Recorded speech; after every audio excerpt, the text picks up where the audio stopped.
Hello and welcome to Newsmakers on CHCH Podcast. Thank you for making us a part of your day. I'm your host, Louie Butko, and on today's show, I'm very pleased to be talking this weekend's upcoming Hamilton Day with the president and CEO of the Hamilton Chamber of Commerce, Greg Dunnett. First introduced by the Chamber of Commerce in 1931, Hamilton Day was created to boost spirits and the local economy in the midst of the Great Depression.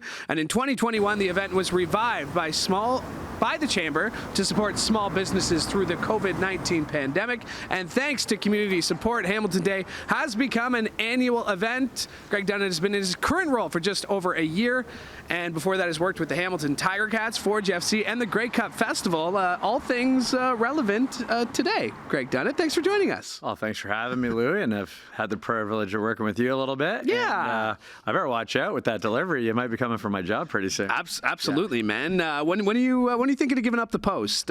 Keenan was there for a few years. I'm just trying to time out the next few years here.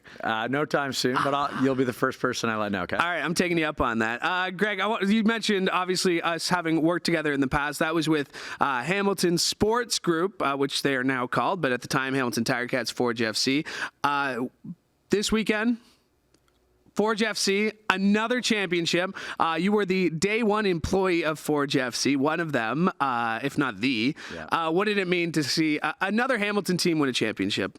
It was, the Borges' Olympico. It was, oh my gosh. I probably watched it on the internet repeat at least 100 times. You know, they've got it to the Moneyball tunes. They got it to I saw the Titanic theme. one. The Titanic one is probably my favorite. Yeah. But you know what? It was a brilliant moment. I couldn't be happy for Bobby and Scott and Matt, Jelani. Whether you've been there for our day one, I think there's 6 players who are still there, winning 4 titles in 5 years. It's a dynasty, and it's just it's incredible to see how far it's come, having the 14,000 people. Yeah. In the stands there, and I was there with my wife and kids, and the look of pure joy and astonishment that was on my son Camden's face when that goal went in, because he knew it was something pretty incredible, and it was funny looking at him because I knew I had the exact same look of joy and awe on my face. So so happy for the organization, so happy for the team. I know they got their big party on Wednesday night celebrating the championship with the fans, which is a great thing about the CPL, is you get that real close integration with players and fans. Well, and you mentioned the players, and that's what I loved about the CFL too, is just the ability to interact with these guys. And little plug here, on Championship Saturday, I was on there on the field. One of the first things I did, give Bobby a big hug. I didn't get to lift the trophy, but I got to lift Kyle Becker in a hug. So I figured that was good enough for me. But again, just so happy for everyone there. And you mentioned the 14,000 people in attendance. Obviously the Ticats, Hamilton Sports Group knows how to throw a party, throwing another one coming up in just a few weeks, the Grey Cup. Again, something you know pretty well, the Grey Cup Festival, your previous role having run the 2021 Grey Cup Festival, planning for all that stuff. Now that we're a few weeks out and you're not working for it, how do you feel about it? Oh, I think they've done an incredible job of taking that programming plan that we were aspiring to in 2021 before the pandemic impacted the event in unforeseen ways, and it's a great. The entire programming from the street festival with Sonic Onion and Supercrawl to the running race with Anna Lewis and the Around the Bay team to the Carrie Underwood concert to Green Day at halftime. They've done a great job. We're working with them on a sports tourism summit out in Niagara Falls in partnership with the Greater Niagara Chamber of Commerce, where we'll be speaking to kind of the value that sports tourism has on the economy, and the continued integration of music into these sporting events. And I think you've seen the Tiger Cast do a great job of it when we've got Brian Crawford from Golf Canada at the event. Brian's the tournament director, I believe, for the Canadian Open, RBC Canadian Open, and can't stop my old ways. Absolutely. Yeah, I hear you, man. I would have cracked it anyway. So they've got the great musical acts that come into that event as well, right? So it's a great. The business of sport and the impact on our community and the economic impact of it is being felt, and we know as the arena district gets redeveloped, we're going to see that continued experience that comes. A major concert can be just massive in terms of the amount of business it brings into your community. So we're really excited for it. And, it's always good when the pro business thing also involves going to see musical acts and sporting events. Yeah, so it should be great. I got my tickets to Shaggy on the Thursday night, so I'm really looking forward to that. I'm going to see our Kells on the Friday, so I encourage everyone to go see Carrie Underwood if you don't already have your tickets. But our Kells are playing in St. Catharines the same weekend, so that just saying, I will be all over Hamilton, and I do want to mention Doug Hamilton also being part of that sports tourism, coming off a very successful Niagara 2020 Games. A few short years ago, and I've talked to Doug a lot, and nice to see you partnering with the Greater Niagara Chamber of Commerce as well to really celebrate the whole horseshoe. Yeah, we've had a great relationship with them dating back before my time at the Chamber, including a Niagara, Buffalo, Hamilton connection that we've had. So it was an absolute no-brainer as the Grey Cup went out there to facilitate and work with them on this event. And we also have Tom Pastori from OVG coming in. So again, as we talk about the Arena District, it's going to be incredible. So, I think there's so much excitement coming in and around sports and entertainment. And again, obviously, as we've kind of touched on, most of my background is in it. So I see the value in it, and I think we're going to have many, many more incredible opportunities coming. Well, you were also part of the opening of Rogers Place in Edmonton, so you know a thing or two. Tim Hortons Field, you know a thing or two about opening arenas and refurbishing them. So I do want to bring up Hugh Pegg. We are going to get to Hamilton Day, which is coming up this weekend, November 4th. Yeah. It's one day, but you've really built a whole weekend around that one day. But let's stick with Hugh Pegg, because that's the last time I saw you. I was at a council meeting. PJ Mercanti making us push for Hugh Pegg and giving the latest update. We expect another update coming in the next little bit, but what does a world-class entertainment facility mean for businesses in Hamilton? Yeah, I got to experience it firsthand in Edmonton working at Rogers Place, and I was the director of guest experience out there. And what's fascinating is the diverseness of, as you go through musical genres, the diverse groupings of people that come in. And again, what you'll do for a concert, because if a Carrie Underwood is coming into the community, if a Green Day is coming into the community, if an Arkells are coming into the community, you're going to draw, because they don't come here often. So you draw from outside of the marketplace. I think the arena is going to be incredibly uniquely positioned because Scotiabank Arena has the Raps, they got the Leafs, so they've got major events programmed. And then so when they're routing their concerts, having a world-class musical venue that is built for musical artists, which I think is a big part of the investment into the state arena, is going to help drive them in. And then that's the thing, like when you go to these events, you make a night of it, right? It's a Friday night, you're gonna go out for dinner, you're gonna go to the show, and then you're gonna go out and have a good time afterwards. And so that helps our hotel stays, it helps our restaurants, it helps people coming in for the day and shopping if it's on a weekend. So it's all these ancillary benefits that come from these events.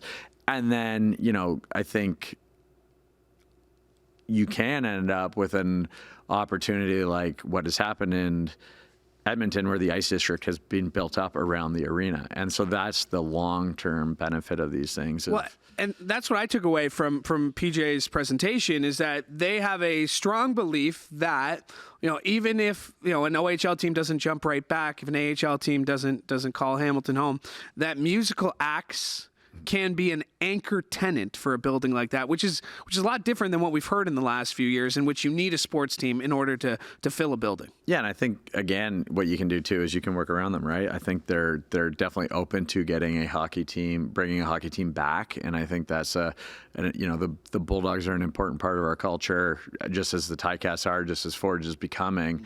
So, the way that those organizations connect with our community are incredibly important, and it's a positive spin. And again, it brings national and international acclaim to the city.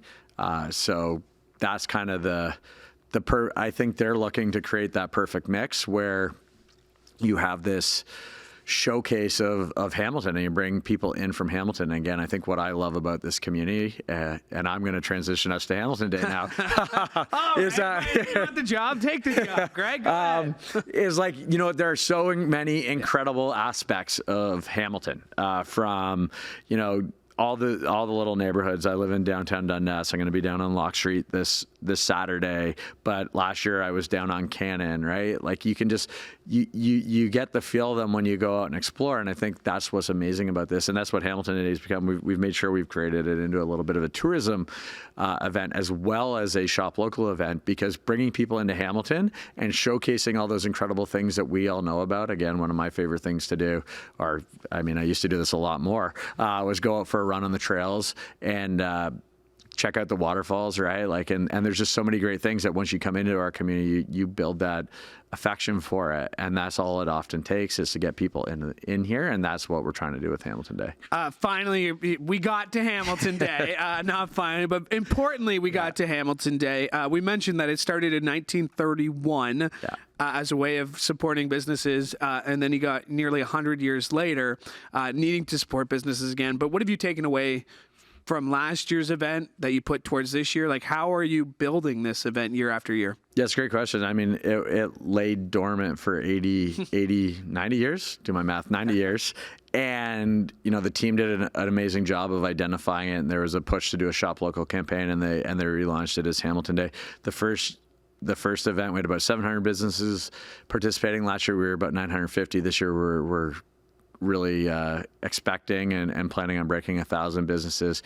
But I think that what I just kind of spoke to is what we had when we did our post-event debrief after Hamilton Day last year. The conversation was around, like, can this be more? And what defines a business? So we all know that a brick and mortar and a retail business is a business, but local artists are businesses. People who operate venues like Brickworks or the New Vision Church, which is now called the Music Hall. Those are businesses as well. So showcasing the incredible entertainment venues we have here, as well as the artists who work through here, and then popping up markets to, again, someone who doesn't have a brick and mortar but is just online, creating a footprint for them, for people to learn their businesses. I know I found a hot sauce last year that is now in my rotation because that I found at Hamilton Day, right? Yeah. And so it was great. You mentioned all the markets: Hamilton Farmers Market, Ottawa Street Farmers Market, Lock Street, Cannon Nurseries, Autumn Farmers Market, Rosedale Holiday Market. Because it will be November, so people will obviously have the Christmas music going come the first week in November. There's a McMaster Alumni Market, a Black-owned Hamilton Day Market. You mentioned the unique venues.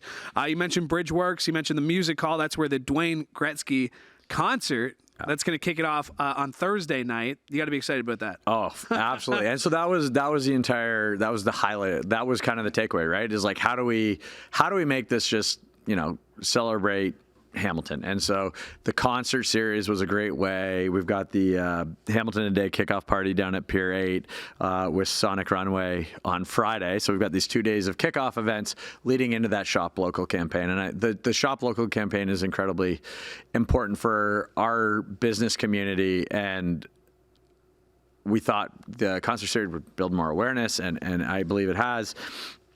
And then the other partnership we had is we partnered with so again, what's going on in Hamilton that weekend, the Road to Hope Marathon. And so we've partnered with them as well to help bring awareness to their event. And so that'll actually continue it on to Sunday. So we've gone from 1 day of programming just on the Saturday to 4 days of programming, celebrating all the great things. We just spent a lot of time talking about the joys and the value that athleticism and sports bring into our communities.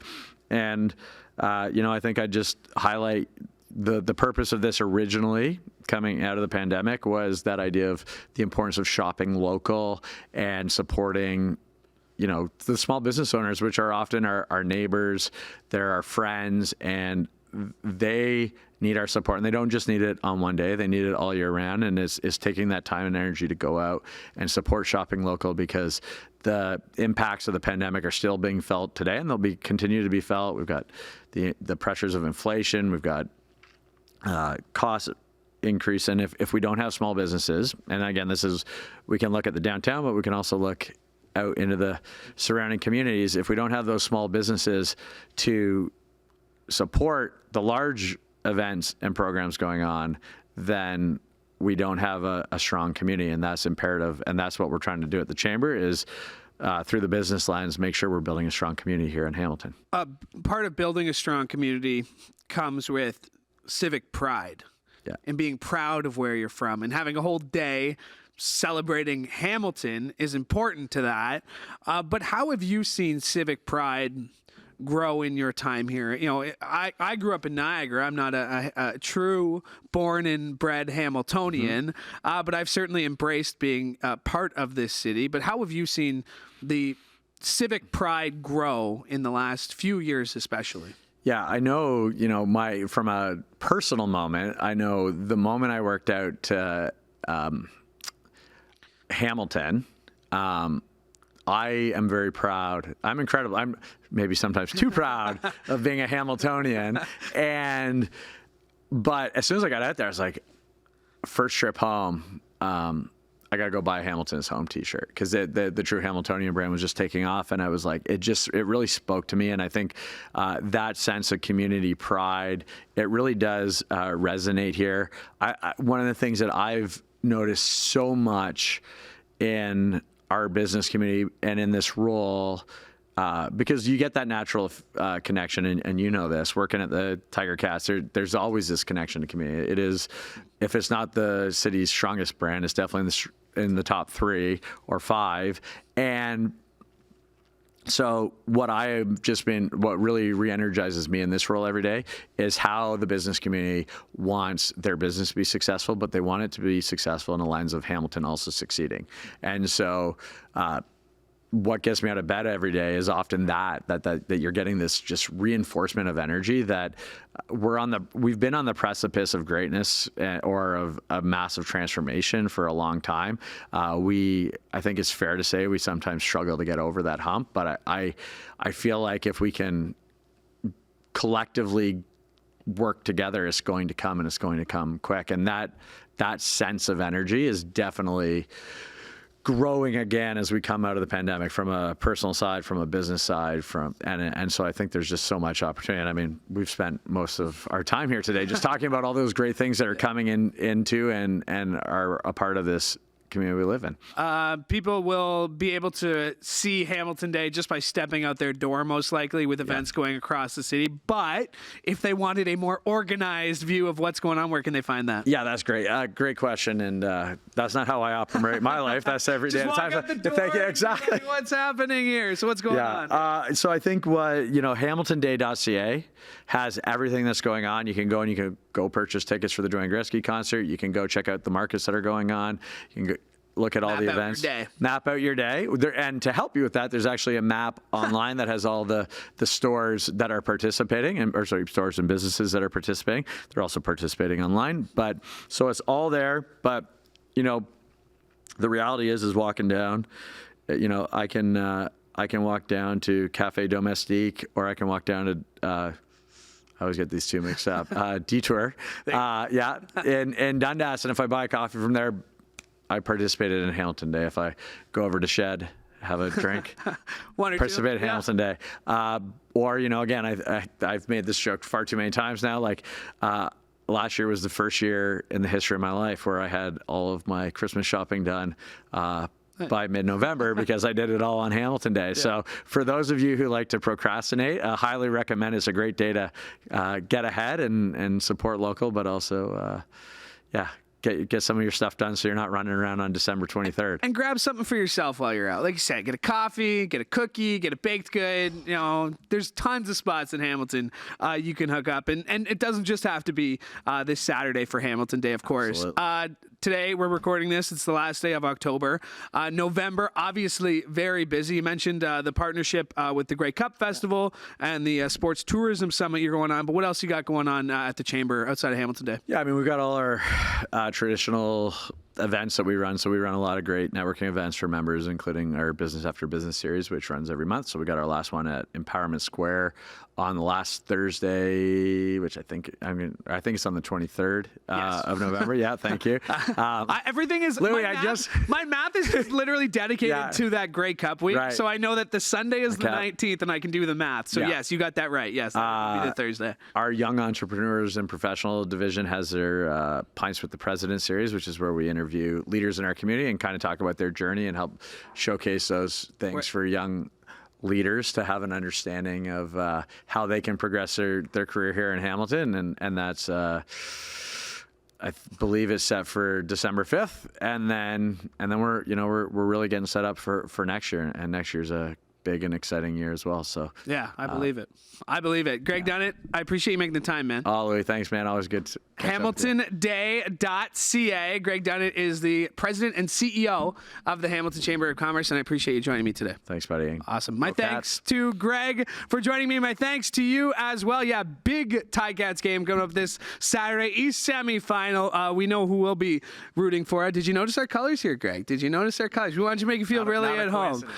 My thanks to you for joining us. My thanks to Mike Corson for directing this show. And if you want to catch all of our shows, you can go to chch.com/podcasts or wherever you find your favorite podcasts. From all of us here at CHCH, I'm Louie Butko. Hoping you have a great day.